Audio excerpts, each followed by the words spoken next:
Não diga para as pessoas o que você sabe. Sim. Mantenha-as pobre. Meu pai era chefe de educação, PhD, essas coisas.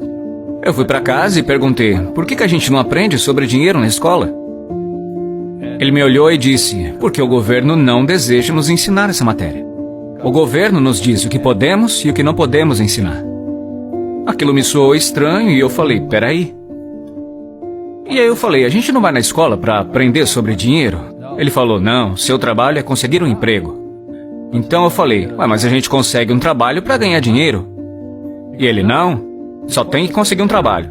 E eu, não. O propósito de trabalhar não é ganhar dinheiro? E ele respondeu, é. Eu perguntei, ué, por que a gente não aprende sobre dinheiro então e pula a parte do trabalho? Ele virou frustrado e falou, se você quer aprender sobre dinheiro, por que você não pergunta para o pai do seu melhor amigo sobre dinheiro? Era sobre o pai do Mike. Mas por que ele? Ele falou, porque o pai do Mike é um empreendedor. Mas o que o senhor é então? E ele, eu sou empregado do governo. E eu, qual a diferença? Ele falou, a diferença é que o empreendedor tem que saber sobre dinheiro, ou então não vai ser mais um empreendedor.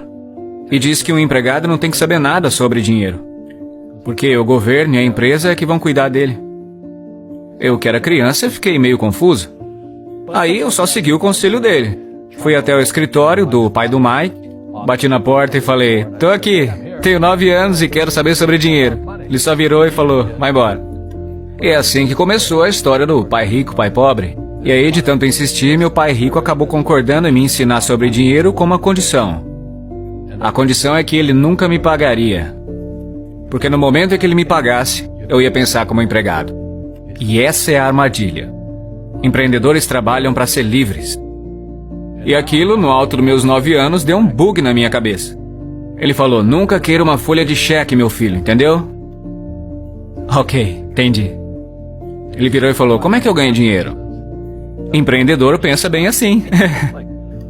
Então, como que eu aprendo a ganhar dinheiro? Foi aí que ele me mostrou o jogo de tabuleiro Monopoly. Então, ele tinha hotéis, e aí eu fazia as coisas lá pra ele, limpava o chão, pegava bituca, coisinhas pequenas, sabe? E quando eu fiquei mais velho, eu comecei a trabalhar no escritório, no marketing, na contabilidade.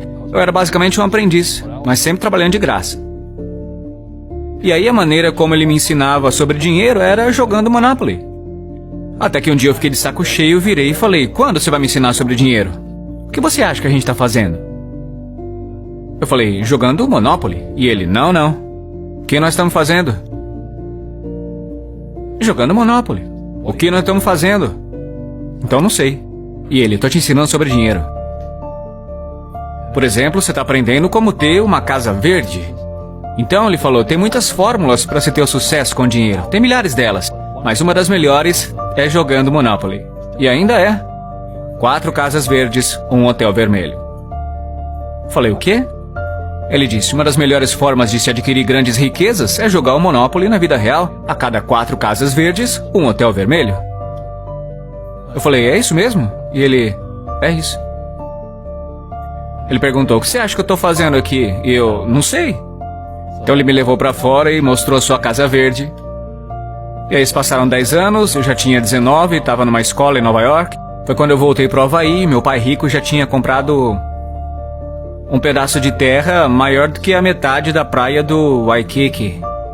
E ainda hoje, quando você vai à praia de Waikiki, você vê lá o hotel Hyatt Regency. Esse hotel é dele.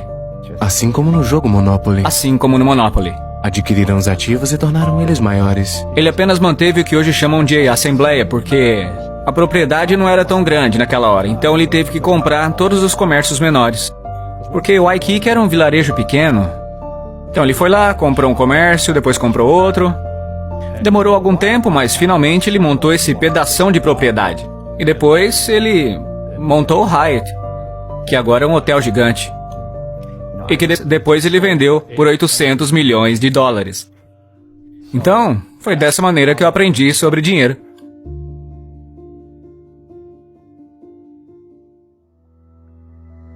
Eu tive alguns problemas financeiros. Teve gente que me apunhalou pelas costas. Mas isso foi bom, porque me fez crescer. É o espírito da coisa. Sim. As pessoas que têm medo de errar, como ensinam na escola, não crescem nunca. Porque no mundo espiritual que existe o bem e o mal, o certo e o errado, o alto e o baixo. E as pessoas só querem estar certas, ser positivas. E na realidade não é sempre assim. Eu não era de uma família muito pobre pelos padrões da época. Mas eu era de uma família que tinha uma atitude pobre. Como assim? Porque rico, pobre, classe média, a pobreza começa com uma atitude fundamental. A pobreza é um negócio que se transmite, que se ensina às famílias. E a classe média é ensinada nas famílias. E para as pessoas que agora mesmo estão sentadas em casa, estão com problemas financeiros porque ganham pouco, ou infelizes porque mesmo que ganham muito, estão fazendo o que não gostam. Talvez ela aprendeu assim. Talvez o senso comum ensinou assim. Trabalhe duro para ter alguma coisa, ou que os ricos não são pessoas boas, essas coisas.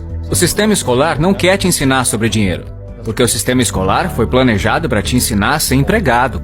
O que é importante, para ter um médico, um advogado, um especialista, mas não sobre dinheiro. A maioria das pessoas carece de conhecimentos reais sobre negócios, como contabilidade, como dívidas ou impostos. Você tem que saber sobre essas coisas, mas na escola, ninguém ensina. Então, quando as pessoas me perguntam como que seu pai rico aprendeu isso? E seu pai pobre, que era estudado, não. E a resposta é muito simples, é porque o pai do meu pai rico morreu quando ele tinha 13 anos. E aí ele se viu com 13 anos tendo que tocar os negócios da família. E para ele ter que deixar a escola por isso, foi uma bênção. Às vezes a bênção vem assim. No começo pode parecer algo de muito ruim, mas depois se torna uma bênção.